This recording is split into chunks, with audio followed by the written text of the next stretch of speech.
Hello नमस्कार, मैं Anirudh Kumar, motivational speaker and faculty of physics. स्वागत है आपका हमारे इस यूट्यूब चैनल पर। बच्चों, कल की क्लास में हम लोगों ने वैद्युत क्षेत्र और वैद्युत बल रेखाओं के बारे में अध्ययन किया था। आज की क्लास में हम लोग पढ़ेंगे वैद्युत क्षेत्र की तीव्रता। आओ जरा इसे समझने का प्रयास करते हैं। बच्चों, सबसे पहले वैद्युत क्षेत्र की तीव्रता की परिभाषा समझिए।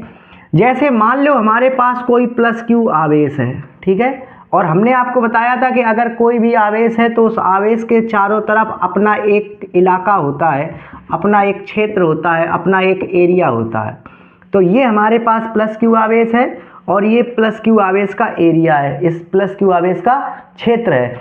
देखो, विद्युत क्षेत्र की तीव्रता को हम आपको समझाएं उससे पहले हम आपको थोड़ा एक बात और बता देते हैं टेस्ट चार्ज के बारे में। सबसे पहले आपको टेस्ट चार्ज के बारे में समझना अनिवार्य है। परीक्षण आवेश क्या है? ये परीक्षण आवेश बच्चों, जैसे मान लो हमारे घर में इलेक्ट्रिसिटी आ रही है, अगर हमें वो चली गई या कोई हमारा स्विच बोर्ड खराब हो गया तो हमें ये चेक करना रहता है कि उसमें लाइट करंट आ रहा है या नहीं आ रहा है। तो उसके लिए हम एक इंस्ट्रूमेंट्स यूज़ करते हैं जिसका नाम है टेस्टर। वो टेस्टर क्या करता है, वो उसके इलाके में जाएगा, उसके एरिया में जाएगा, इलेक्ट्रिसिटी के एरिया में जाएगा और ये पता लगाएगा कि इलेक्ट्रिसिटी वहाँ पर है अथवा नहीं है। लेकिन उस टेस्टर की अपनी कोई इलेक्ट्रिसिटी नहीं होती, उसके पास अपना कोई अस्तित्व नहीं है, यानी कि उसके पास अपना कोई करंट नहीं है। वो दूसरे के इलाके में जाएगा, ये पता करेगा करंट है अथवा नहीं है। तो बच्चों, ऐसे ही अगर हमें देखो, ये जो तीव्रता है, आप अगर तीव्रता नहीं समझ पा रहे तो एक इस तरीके से समझो। तीव्रता एक तरीके का बल है, तीव्रता एक तरीके का बल ही है। तो बच्चों जरा एक बात बताओ, परीक्षण आवेश। बच्चों, परीक्षण आवेश को हम लोग कहते हैं क्यू नॉट। और ये जो परीक्षण आवेश है ये बहुत छोटा, यानी कि बहुत अल्प मात्रा है आवेश की। अच्छा, ये जो परीक्षण आवेश है इसका अपना कोई फील्ड नहीं होता है। बच्चों, अगर इसका अपना खुद का फील्ड होगा तो ये किसी दूसरे के फील्ड में जाएगा, तो इसका फील्ड इसके फील्ड से टकराएगा, तो एक्चुअल वैल्यू हमें मालूम नहीं चलेगी। तो इसलिए हमने यूज़ किया परीक्षण आवेश का। परीक्षण आवेश को हम कहते हैं क्यू नॉट से, और इस परीक्षण आवेश का अपना कोई क्षेत्र नहीं होता है, इसके पास अपनी कोई एरिया या फील्ड नहीं होती है। इसका काम है कि किसी दूसरे आवेश के फील्ड में जाना और ये पता लगाना कि वहाँ पर इंटेंसिटी कितनी है या वहाँ पर कितना बल लग रहा है। तो मान लो हमारे पास ये प्लस क्यू आवेश है और ये इस प्लस क्यू आवेश के चारों तरफ का क्षेत्र है। तो अब हम मान लो कोई क्यू नॉट चार्ज यहाँ पर लेकर के आते हैं। जैसे ही हम इस क्यू नॉट चार्ज को यहाँ पर लेकर के आएंगे, ये पॉजिटिव चार्ज इस क्यू नॉट चार्ज पर एक बल लगाने लगेगा। अच्छा, अगर हम इसी क्यू नॉट चार्ज को यहाँ पर लेकर के आएंगे तो ये प्लस क्यू आवेश इस क्यू नॉट चार्ज पर ज़्यादा बल लगाने लगेगा। अगर हम इसी क्यू नॉट आवेश को और पास लेकर के आएंगे तो यही प्लस क्यू आवेश इस पर और ज़्यादा बल लगाने लगेगा। कहने का मतलब, जैसे जैसे ये क्यू नॉट आवेश इसके पास में आएगा, इस पर लगने वाला बल बढ़ता चला जाएगा। अच्छा, जैसे जैसे दूर जाएगा, मान लो यहाँ पर क्यू नॉट आवेश है तो अब ये इसके एरिया से बाहर चला गया। तो जब इसके एरिया से बाहर चला गया तो इस पर कोई कोई बल इस पर नहीं लगाएगा।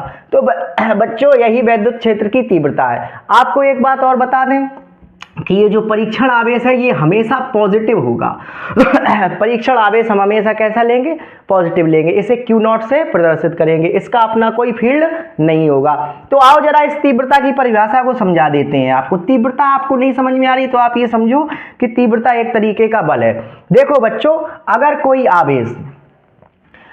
अगर किसी आवेश के क्षेत्र में कोई परीक्षण आवेश आता है, ये इस आवेश का क्षेत्र है और इसके क्षेत्र में परीक्षण आवेश आ गया, तो इस परीक्षण आवेश पर लगने वाला बल, ये इस परीक्षण आवेश पर F बल लगाएगा। तो इस परीक्षण आवेश पर लगने वाला बल और परीक्षण आवेश के अनुपात को वैद्युत क्षेत्र की तीव्रता E कहते हैं। तो ये हो गई हमारी वैद्युत क्षेत्र की तीव्रता की परिभाषा। इस वैद्युत क्षेत्र की तीव्रता को हम E से रिप्रेजेंट करते हैं। तो फॉर्मूला हो गया हमारे पास E बराबर F/Q0। अगर हम इसके मात्रक की बात करें, इसके यूनिट की बात करें, तो बच्चों F का मात्रक है न्यूटन और Q0 यानी कि कूलाम, यानी कि चार्ज का मात्रक है कूलाम। तो मात्रक हो गया इसका न्यूटन पर कूलाम। अगर हम इसके विमा की बात करें तो इसकी विमा हो जाएगी, देखो बच्चों, बल की विमा होती है mLt-2 और आवेश की विमा होती है AT। इन दोनों को मिलाकर के लिख दोगे तो आ जाएगा mLa-1T-3। तो ये इसकी विमा हो गई। तो ये हमारी वैद्युत क्षेत्र की तीव्रता है। बच्चों यदि आप इसके नोट्स चाहते हैं तो आप हमारे मोबाइल नंबर 60360589 पर व्हाट्सएप कर सकते हैं, जहां पर आपको PDF प्रोवाइड करा दी जाएगी। इसके बाद बच्चों ये हो गई हमारी वैद्युत क्षेत्र की तीव्रता की बात। इसकी परिभाषा समझ ली, इसकी विमा समझ ली, इसका मात्रक समझ लिया। अब हम एक डेरिवेशन के बारे में अध्ययन करते हैं। तो बच्चों अभी हमने पढ़ा था कि वैद्युत क्षेत्र की तीव्रता क्या है। अब हम लोग एक डेरिवेशन सॉल्व करेंगे। डेरिवेशन है कि बिंदु आवेश के कारण किसी बिंदु पर वैद्युत क्षेत्र की तीव्रता। आओ जरा इसे समझने का प्रयास करते हैं। बच्चों बिंदु आवेश, मान लो हमारे पास ये कोई +Q बिंदु आवेश है और ये बिंदु आवेश यहाँ पर रखा हुआ है। हमने मान लिया कि इससे r दूरी पर कोई बिंदु है और इस बिंदु का नाम है P, और इस बिंदु P पर हमें इलेक्ट्रिक फील्ड इंटेंसिटी यानी कि वैद्युत क्षेत्र की तीव्रता E ज्ञात करनी है। फिर से समझो, बिंदु आवेश के कारण किसी बिंदु पर वैद्युत क्षेत्र की तीव्रता हमें निकालनी है। हमारे पास ये बिंदु आवेश है जिसका नाम +Q है, इससे r दूरी पर एक बिंदु P मौजूद है और इस बिंदु P पर हमें ये पता लगाना है कि इंटेंसिटी कितनी है, तीव्रता कितनी है। तो बच्चों अगर हमें इस बिंदु पर तीव्रता का पता लगाना है तो हमने आपको बताया था कि अगर आपको तीव्रता का पता लगाना है, अगर आपको अपने घर में आ रही इलेक्ट्रिसिटी का पता लगाना है तो आपके पास टेस्टर होना चाहिए। अगर आपके पास टेस्टर नहीं है तो आप उस इलेक्ट्रिसिटी का पता नहीं लगा पाओगे। तो अगर आपको यहाँ पर इंटेंसिटी पता लगानी है तो आपके पास परीक्षण आवेश होना चाहिए Q0। तो हमने परीक्षण आवेश Q0 को यहाँ पर रख दिया। अब हम देखो बच्चों, अभी अभी हमने पढ़ा कि इलेक्ट्रिक फील्ड इंटेंसिटी E बराबर F/Q0, ये हमने अभी अभी फॉर्मूला पढ़ा। देखो Q0 हमें पता है, अगर हमें इंटेंसिटी चाहिए तो हमें अगर बल पता चल जाए तो हम उस बल में Q0 का डिवाइड कर देंगे तो हमें इंटेंसिटी पता चल जाएगी। तो देखो जरा, अगर हम सबसे पहले क्या करेंगे कि F पता करेंगे कि F कितना होगा। तो देखो ये +Q आवेश है और ये परीक्षण आवेश है, तो हम सबसे पहले ये पता लगाएंगे कि ये +Q आवेश इस परीक्षण आवेश पर कितना बल लगा रहा है। तो अगर हमें दो आवेशों के बीच बल निकालना होता है तो हमने आपको बताया था कि कूलाम के नियम का प्रयोग करते हैं। तो देखो यहाँ पर +Q आवेश के कारण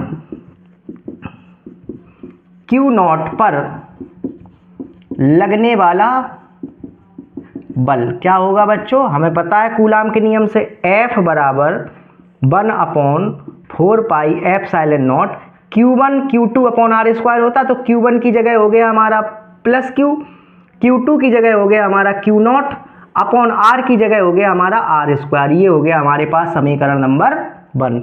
अब इतनी बात हो गई, अब हमारा बल निकल आया। अब हम लिखेंगे हम जानते हैं।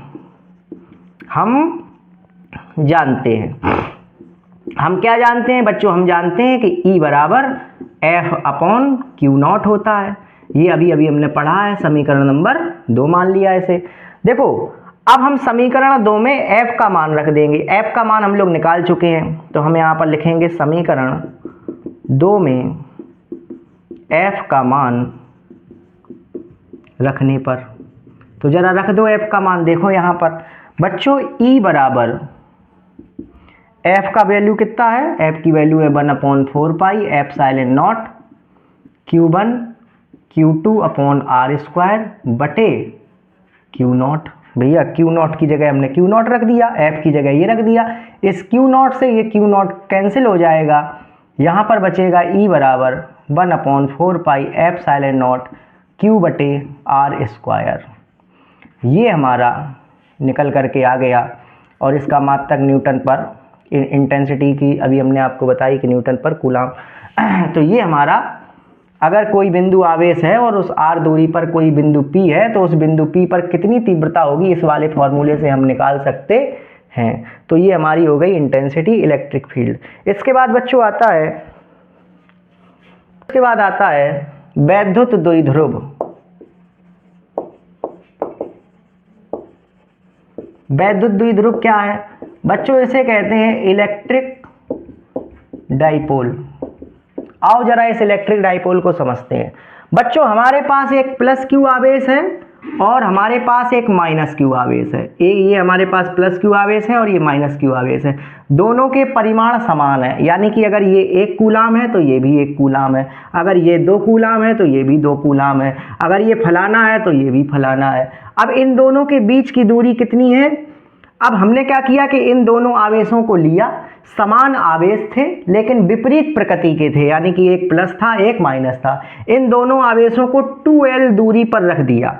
ये 2l क्या है? ये इन दोनों के बीच की दूरी है। बच्चों इस 2l दूरी को हम लोग कहते हैं अत्यंत अल्प दूरी। ये बहुत अल्प दूरी है, 2l को हम कहते हैं अल्प दूरी। बच्चों इस 2l की जगह पर 2l लेने का कारण ये है, हम चाहते तो इसकी जगह पर l भी ले सकते थे, लेकिन हमने इस 2l को लिया। क्यों?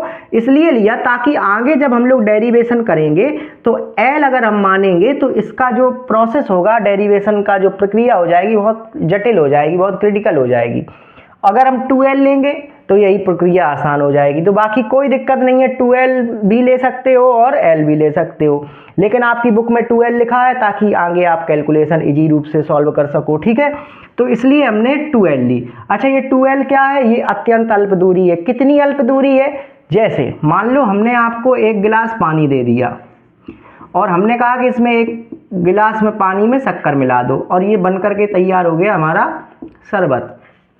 तो जरा देखो, अगर जब हमने पानी में शक्कर को घोल दिया, ठीक है, इसके बाद शक्कर पानी में नहीं दिखाई दे रही, उसमें डिसॉल्व हो गई, मिक्स हो गई। अब अगर हम तुमसे पूछें कि उस पानी के अणु और शक्कर के अणु के बीच दूरी कितनी है, तो आप कहोगे अरे सर शक्कर के अणु और पानी के अणु के बीच जब शरबत बन गया तो दूरी बहुत कम है। तो जो वो दूरी है, बहुत कम दूरी, वही अल्प दूरी है।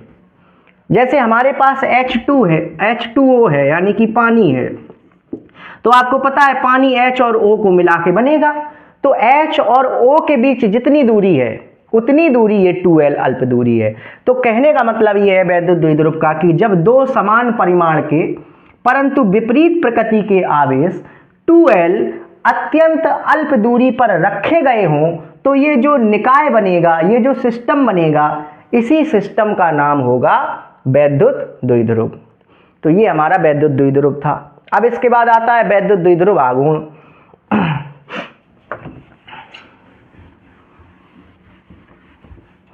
इसके बाद आता है बच्चों हमारा वैद्युत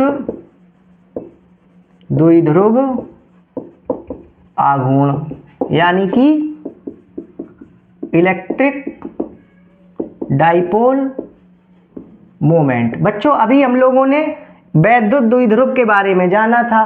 क्या होता है वैद्युत द्विध्रुव? अरे प्लस क्यू आवेश लिया और माइनस क्यू आवेश लिया, इन दोनों आवेशों को 2l दूरी पर रख दिया, तो ये जो सिस्टम बन गया, इस सिस्टम का नाम है वैद्युत द्विध्रुव।